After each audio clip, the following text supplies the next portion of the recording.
নমস্কার বন্ধুরা, RP village স্টোরির পক্ষ থেকে সকলকে জানাই অনেক স্বাগত। আজকে চলে এসেছি প্রতিদিনের মতো আরও একটি দুর্দান্ত রেসিপি নিয়ে। এই দেখো বন্ধুরা, এইগুলো কি বলো তো? দেখে একটু অন্যরকম লাগছে না? তোমরা একটু কাছ থেকে দেখো এটা কি। এই দেখো, এগুলো হচ্ছে ডুমুর। ডুমুরটা কিন্তু আমি আগের দিন কেটে খুব ভালোভাবে ধুয়ে পরিষ্কার করে রেখেছি। এবার কিন্তু তোমাদেরকে এই ডুমুরটাই রান্না করে দেখাবো। তো তার জন্য ডুমুরটাকে প্রথমে ভাপিয়ে নিতে হবে। তো দেখো, উনুনে কড়াই বসিয়ে দিয়েছি, এবার এটাকে ভাপাবো।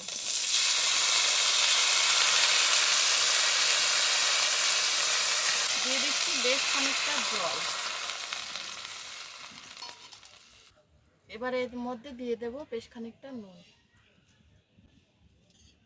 এবারে কিন্তু ডুমুরটাকে খুব ভালোভাবে ভাপিয়ে নেব। ডুমুরটা তো এদিকে ভাপাতে দিয়েছি, আর এদিকে আমি কেটে নেব বেশ খানিকটা আলু। এই রান্নাটা খেতে কিন্তু খুব টেস্ট হয়। তোমরা কিন্তু বাড়িতে অবশ্যই একবার ট্রাই করবে এইভাবে।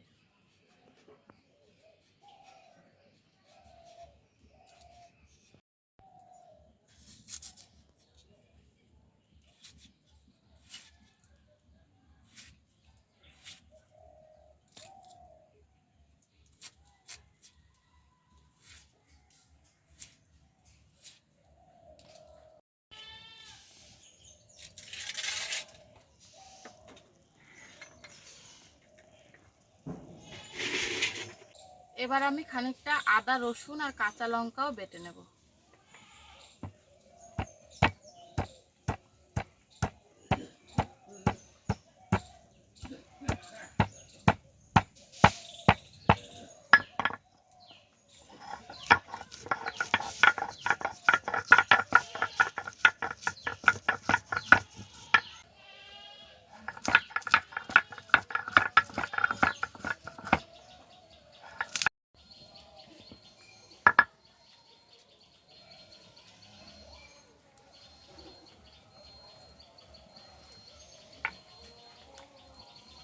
সমস্ত কিছু কিন্তু আমি রেডি করে নিয়েছি, আর ওইদিকে আমার ডুমুরটাও সেদ্ধ হয়ে গেছে। এবার কিন্তু এটাকে নামিয়ে নেব।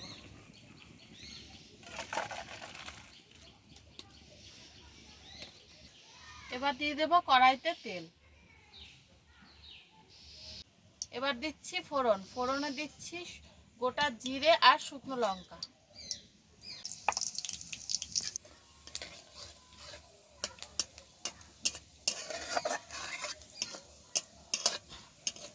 দিয়ে দেব পেঁয়াজ কুচি। পেঁয়াজটা কিন্তু খুব ভালোভাবে ভেজে নিতে হবে।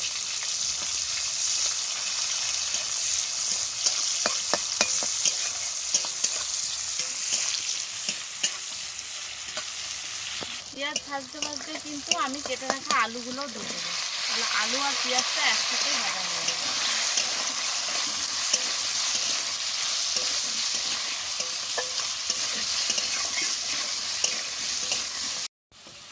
এই দেখো, আলু আর পেঁয়াজটা কিন্তু একসাথে খুব ভালোভাবে ভাজা হয়ে গেছে। এবার এর মধ্যে দিয়ে দেব বেটে রাখা মশলা। তারপর দিচ্ছি পরিমাণ মতো নুন। এখানে আছে জিরে গুঁড়ো, ধনে গুঁড়ো, হলুদ গুঁড়ো আর গরম মশলা গুঁড়ো।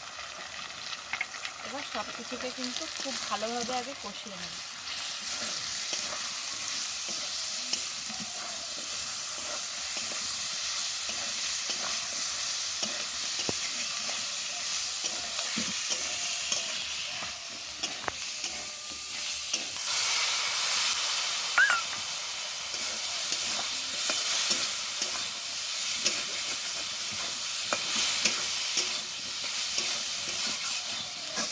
এই দেখো, সমস্ত কিছু কিন্তু প্রায় 50% মতো কষানো হয়ে গেছে।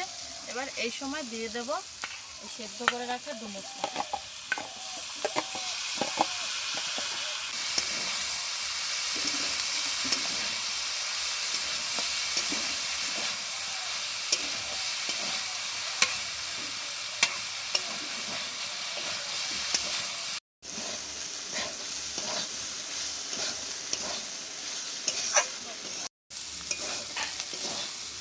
দেখো, সব কিছু কিন্তু খুব ভালোভাবে কষানো হয়ে গেছে। এবার এর মধ্যে দিয়ে দেবো পরিমাণ মতো জল।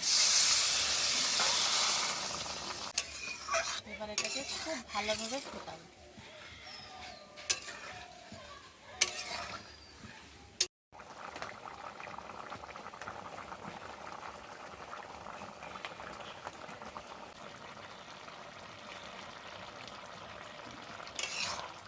দেখো রান্নাটা কিন্তু প্রায় হয়ে এসছে।